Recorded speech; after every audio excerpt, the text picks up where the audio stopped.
오늘은 오른손의 아들 왼손잡이 에훗이라는 제목으로 말씀을 나누겠습니다. 사실은 오늘 본문 전체를 끝까지 다 하면은 시간이 너무 많이 걸릴 것 같아서 이 본문은 다음에 한 번 더 하기로 하겠습니다. 오늘은 오른손의 아들 왼손잡이 에훗에 대한 이야기를 좀 하겠습니다.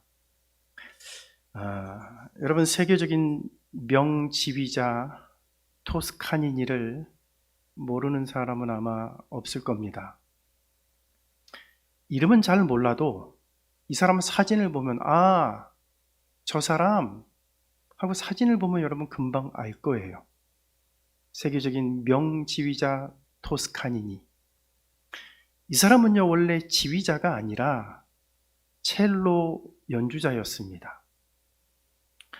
그런데 그는 아주 심한 근시였기 때문에 앞을 잘 볼 수가 없었어요. 그래서 늘 미리 와서 미리 이 악보를 외워서 연주해 나가곤 했습니다. 그는 관현악단의 일원으로 연주할 때마다 악보를 볼 수 없었기 때문에 그 악보를 미리 다 외웠던 것입니다. 그런데 어느 날 연주회 직전에 지휘자가 갑자기 병원에 입원하는 일이 발생하고 말았습니다. 누군가 오케스트라를 지금 지휘를 해야 되는데 그 오케스트라 단원 중에 곡을 전부 암기할 줄 아는 사람은 오직 한 사람, 토스카니니 한 사람뿐이었어요. 그래서 그는 그날 임시 지휘자로 발탁되고 그날 지휘대 위에 처음 서게 되었습니다.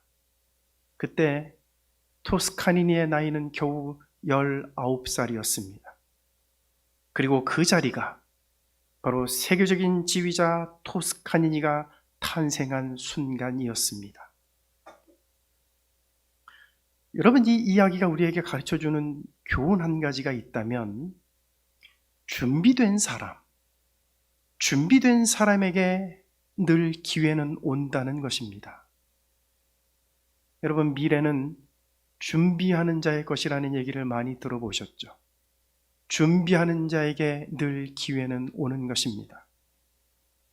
여러분, 하나님도 하나님의 나라를 위해 준비된 사람을 사용하십니다. 오늘 저는 민족 구원을 위해 준비된 한 사람, 하나님이 사용하신 한 사람을 여러분에게 소개하려고 합니다. 바로 사사 에훗이에요. 여러분, 본문이 시작되는 12절을 보면 오늘 본문은 이렇게 시작되고 있습니다. 이스라엘 자손이 또 여호와의 목전에 악을 행하니라. 이스라엘 자손이 여호와의 목전에 악을 행함으로 여호와께서 모압 왕 에글론을 강성하게 하사 그들을 대적하게 하시매.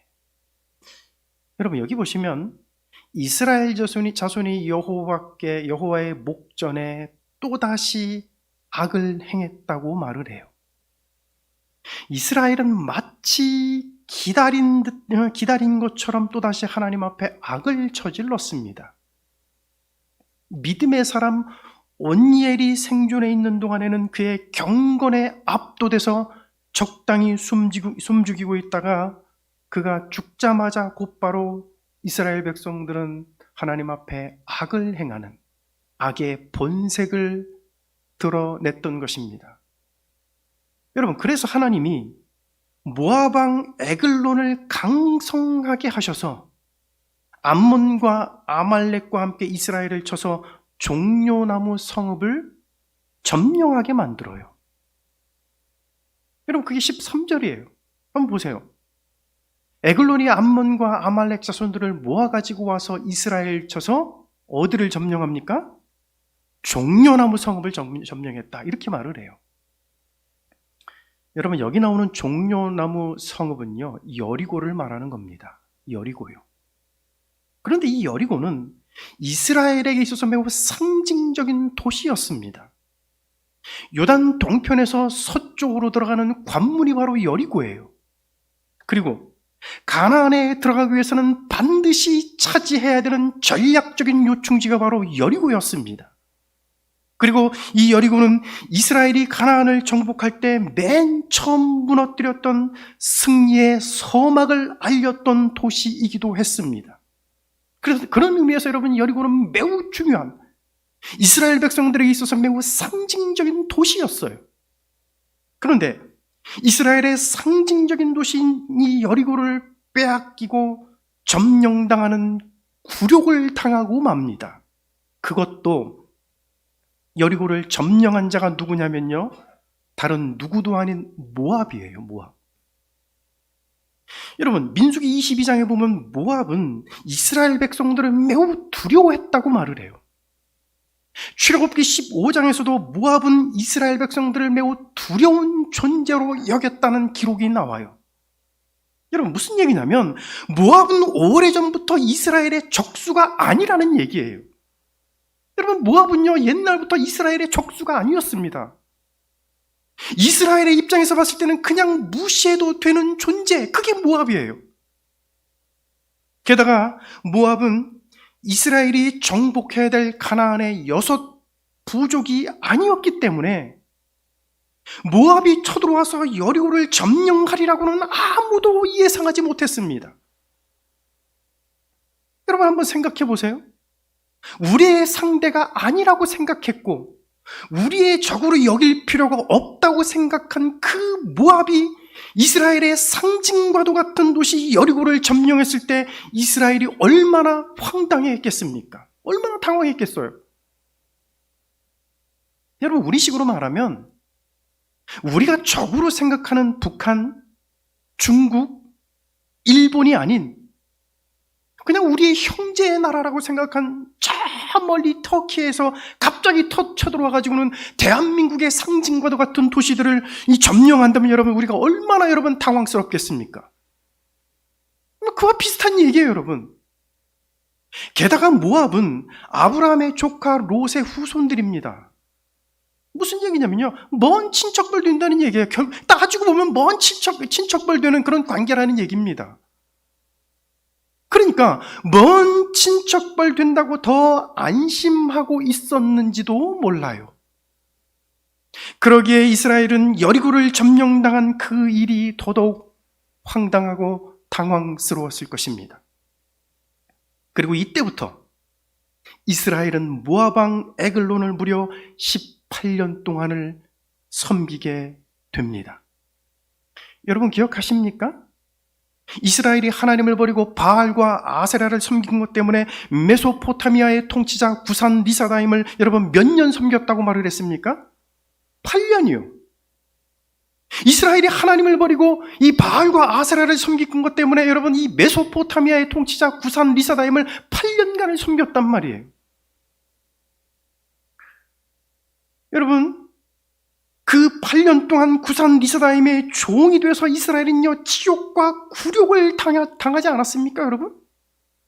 그런데 이스라엘이 또다시 범죄하자 이번에는 8년의 2배가 넘는 18년 동안이나 모압 왕 에글론을 섬기게 되었습니다. 여러분, 여기 섬겼다고 하는 얘기는요, 이스라엘이 모압의 종이 되었고 모압의 에글론을 주인으로 섬겼다는 말이에요. 여러분, 이 말은요, 이스라엘이 과거 애굽의 바로 왕을 섬기며 종살이할 때 그 쓰라린 고통의 시절로 돌아가게 되었다는 얘기입니다. 그렇게 고통의 시절, 노예의 시절로 돌아가서야 이스라엘 백성들은 그제서야 하나님을 찾고 하나님 앞에 부르짖습니다.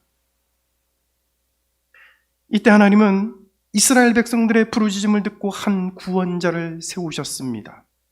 그 사람이 바로 우리가 잘 아는 왼손잡이 에훗이에요. 저는 오늘 왼손잡이의 의미가 무엇인지를 통해 우리가 배워야 하는 영적 교훈을 한번 찾아보려고 합니다. 여러분, 15절을 한번 보세요. 15절 한번 다 같이 한번 읽어볼게요. 시작. 이스라엘 자손이 여호와께 부르짖음에 여호와께서 그들을 위하여 한 구원자를 세우셨으니 그는 곧 베냐민 사람 게라의 아들 왼손잡이 에훗이라. 이스라엘 자손이 그를 통하여 모압 왕 에글론에게 공물을 바칠 때에, 자, 여러분 여기 보시면 성경 기자는 에웃을 이렇게 소개하고 있습니다. 베냐민 사람 게라의 아들 왼손잡이 에웃이라.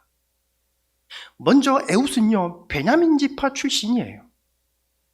여러분, 베냐민 지파 출신, 베냐민이라고 하는 얘기는요, 베냐 플러스 민은 아들이란 얘기고 베냐는 오른손이란 얘기예요. 그러니까 베냐민이라는 얘기는요, 오른손의 아들, 오른손의 아들이란 뜻이 여러분 베냐민입니다. 여러분, 성경에서 오른손은 항상 힘과 능력과 권능을 상징한다 그랬습니다. 자, 그 힘과 능력을 상징하는 오른손의 아들이란 뜻을 가진 베냐민 지파 출신이 바로 에웃이었어요. 그런데 오른손의 아들 출신인 그가 왼손잡이라고 하는 사실이 여러분 우리를 당황하게 만듭니다. 여러분, 에웃은요, 오른손의 아들이라고 하는 베냐민 지파 출신이에요.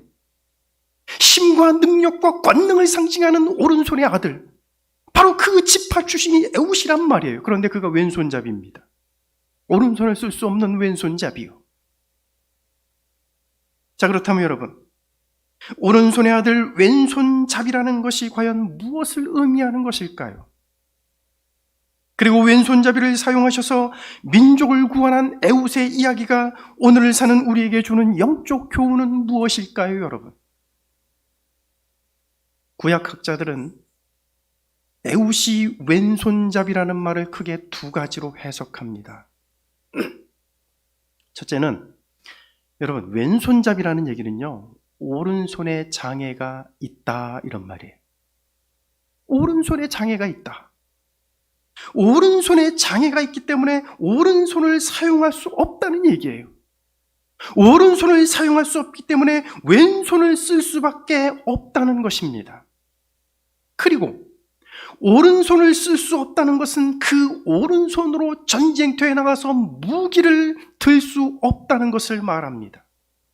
여러분, 마치 야구 경기에서 공을 던져야 하는 투수가 손을 다쳐서 공을 던질 수 없는 것과 같은 얘기예요. 여러분, 만약 국가대표로 나간 투수가 손을 다쳐서 여러분 공을 던질 수 없다면 그런 투수를 여러분 중요한 경기에 내보낼 감독이 있겠습니까? 여러분, 이런 선수는 절대로 경기에 내보내지 않습니다. 여러분, 마찬가지로 오른손으로 무기를 들고 나가서 싸워야 할 장수가 오른손을 다쳐서 무기를 들 수 없다거나 오른손에 장애가 있어서 싸울 수 없다면 여러분, 이런 장수를 누가 싸움터로 내보내겠습니까? 설령 이런 장수가 전쟁터에 나온다 할지라도 이런 장수를 어떤 적들이 두려워하겠습니까? 그런데 여러분, 놀랍게도 하나님은 오른손에 장애가 있어서 왼손을 사용할 수밖에 없는 에웃을 사용하십니다. 여러분, 어떻게 사용하셨는지 19절을 한번 보세요. 19절이요. 19절. 한번 다 같이 읽어볼게요. 시작.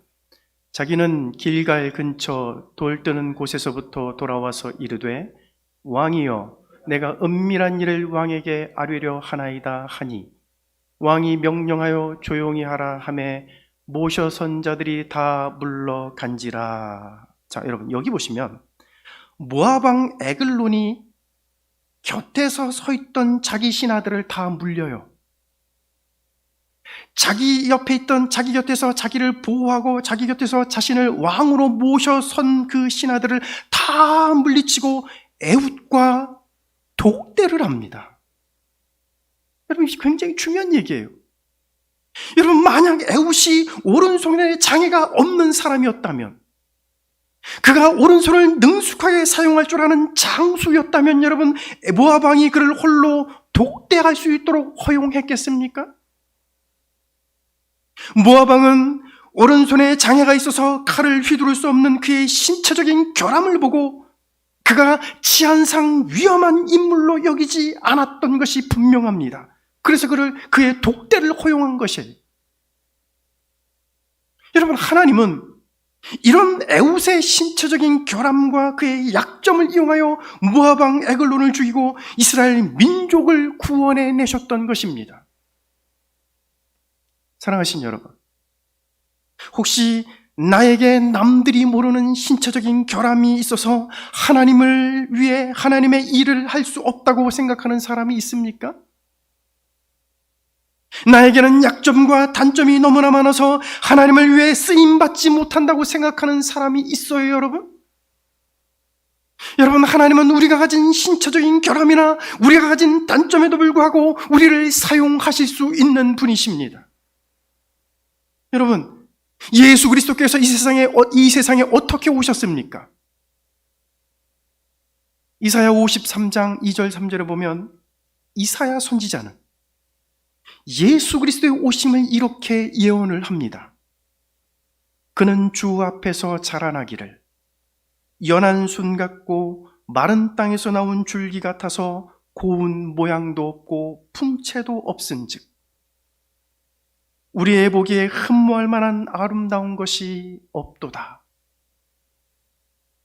여러분, 예수님은 고운 모양도 없고 풍채도 없었으며 흠모할 만한 아름다운 것이 없는 모습으로 이 세상에 오셨습니다. 우리 주님이 이렇게 초라한 모습으로 오시리라고 여러분 감히 누가 상상이나 했겠습니까? 그 당시 유대인들은 메시아가 로마를 물리칠 왕의 모습으로 올 것이라고 생각했지 이런 초라한 모습으로 오실 것이라고 아무도 생각하지 않았습니다. 그러나 이것이 여러분 하나님의 일하시는 방식이에요. 하나님은 없는 자들을 통해 있는 자들을 부끄럽게 하십니다. 하나님은 낮은 자들을 통해 높은 자들을 부끄럽게 하시는 분이십니다. 그러기에 여러분, 오늘 우리는 우리가 가진 연약함, 우리가 가진 결함과 단점에도 불구하고 우리를 사용해 달라고 하나님 앞에 기도해야 돼요. 여러분, 여기까지가 왼손잡이 에웃에 대한 전통적인 입장, 전통적인 해석이에요. 그런데 이런 전통적인 해석이 점점 더 설득력을 잃어가고 새로운 해석이 나와 전통적인 견해가 지금 뒤집히기 시작했습니다. 저는 그래서 새로운 이야기를 여러분한테 두 번째 견해로 말씀드리려고 해요. 여러분, 왼손잡이에 대한 두 번째 견해는 뭐냐면 그가 양손잡이라는 겁니다. 양손잡이. 제가 청년부 성경 공부할 때 한번 얘기해 준 적이 있어요. 여러분, BC 721년 북이스라엘이 아수르 제국에 의해 멸망을 당합니다.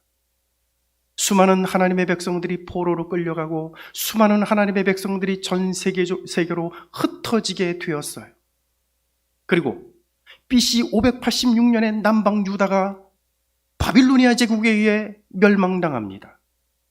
그때도 하나님의 백성들은 바빌론 제국의 포로로 끌려가고 많은 하나님의 백성들이 전 세계로 또다시 흩어져 살게 되었습니다. 오늘날 우리식으로 말하면 이민이요. 자발적 이민과 강제적 이민이 그 당시에 전쟁을 통해 이스라엘의 패망을 통해 이루어졌던 것입니다. 그렇게 수많은 하나님의 백성들이 전 세계에 흩어져 살던 중에 여러분 지금의 이집트에 해당하는 지역이 어디냐면 알렉산드리아예요. 알렉산드리아 지역이라는 도시가 있는데 거기서 태어난 히브리인 2세들이 헬라어를 사용하다 보니까 모국어인 히브리어를 잊어버리게 됐어요. 여러분 지금도 그런 일이 벌어지고 있지 않습니까? 부모가 미국으로 이민을 갔는데 거기서 태어나서 거기서 학교를 다니는 한국인 2세들은요 대부분 한국말을 잘 못해요. 한다 해도 여러분 몇 마디 떠듬떠듬 몇 마디 하지 한국말을 잘 못합니다. 여러분 제가 몇 년 전에 뉴질랜드에 이 청소년 집회를 갔을 때 제가 거기서 한국인 2세들을 만난 적이 있습니다.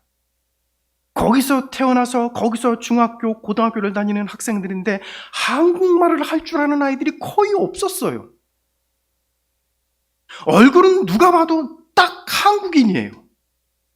그런데 한국말을 할 줄 아는 아이들이 거의 없어요. 자기들끼리 있을 때는 다 영어로 얘기를 해요. 그런데 자기들끼리 있을 때 영어로 대화를 하고 영어로 말을 하는데요. 그 영어, 그 학생들이 발음하는 그 영어가 있잖아요. 그냥 모국어를 하듯이 해요. 그냥 원어민처럼 합니다. 그냥 그 나라 사람이에요. 생긴 것만 한국 사람이지 그냥 그 나라 사람처럼 그렇게 영어를 하고 그렇게 대화를 해요. 한국말을 다 잊어버렸어요. 여러분, 그런 일이 2400년 전, 2500년 전에 알렉산드리아에서도 있었다는 얘기입니다. 거기서 태어난 히브리인 2세들이 모국어를 잃어버리고 헬라어만 사용하게 되었다는 얘기예요. 그래서 그 히브리인 2세들에게 하나님의 말씀인 성경을 가르치기 위해 히브리어로 된 성경을 그들의 언어였던 헬라어로 번역을 했는데 그 성경이요, 그 유명한 셉투아진타 70인경 성경이에요. 그 성경이 그 유명한 성경입니다. 히브리어와 헬라어에 능통했던 성경학자들 70명이 히브리어의 의미와 뜻을 정확하게 살려서 헬라어로 옮겨놨어요. 그래서 여러분 그걸 70인경이라고 불러요. 70명의 학자들이 그렇게 번역을 했다 그래가지고 70인경이라고 부릅니다. 자, 여러분, 거기서 여러분, 본래 히브리어 성경에 왼손잡이 에웃이라는 말, 그 왼손잡이라는 말을 있잖아요. 이렇게 말합니다. 여러분 좀 머리에 쥐가 나도 그냥 들으세요.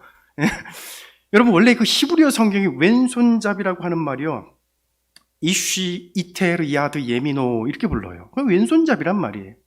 맨 앞에 나오는 이쉬라는 말은요, 이 사람 저 사람, 이놈 저놈 할 때 쓰는 이쉬 그래요. 그래서 그거 빼고 불러도 그냥 왼손잡이 그 똑같은 말이에요. 근데 그냥 합쳐서 왼손잡이에요. 이쉬 이테르 야드 예미노 그래요. 그런데 그 히브리어로 그 왼손잡이라고 하는 그 말을 이 70명의 학자들이 헬라어로 어떻게 번역을 했냐면 암포테로이 덱시오스 이렇게 번역을 했어요. 두 단어의 합친 말이에요. 암포테로이 덱시오스, 합쳐서 암포테로 덱시오스 이렇게 붙여놨어요. 왼손잡이라는 말은 무슨 말이냐? 암포테로라는 말은 양쪽이, 양손이, 덱시오스, 오른손 이런 말이에요. 무슨 얘기입니까, 여러분? 양쪽 손이 오른손인 사람. 여러분, 세상에 양쪽 손이 오른손인 사람이 있습니까? 오른손이 있으면 왼손이 있는 거죠. 왼손이 있으면 오른손이 있고. 그런데 여러분, 그 성경에 보면 양쪽이 오른손인 사람 이렇게 번역을 했습니다. 무슨 얘기냐면요, 양쪽 손을 오른손처럼 자유자재로 사용할 줄 아는 사람이라는 말입니다. 다시 말하면 에웃은 왼손조차도 오른손처럼 자유자재로 쓸 수 있는 양손잡이였다는 것입니다. 여러분, 이렇게 본다면 에웃은 모든 사람들이 오른손에 영장을 키울 때 왼손마저도 오른손처럼 쓸 수 있도록 준비했던 사람이었습니다. 하나님은 그렇게 하나님을 위해 준비된 사람을, 민족을 구원할 사사로 발탁하여 사용하셨다는 것입니다. 여러분, 세계 최고의 축구 리그인 영국 프리미어 리그를 아십니까, 여러분?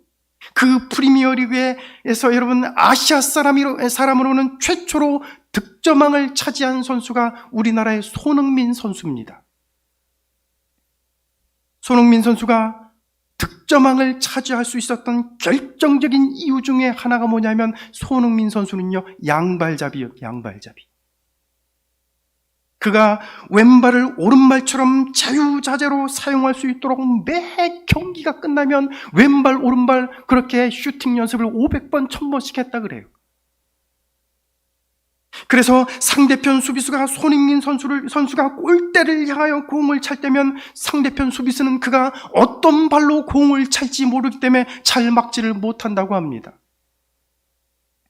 그러니까 여러분, 손흥민 선수는 준비된 사람이었기 때문에 세계 최고의 축구 리그에서 득점왕을 차지할 수 있었던 것입니다.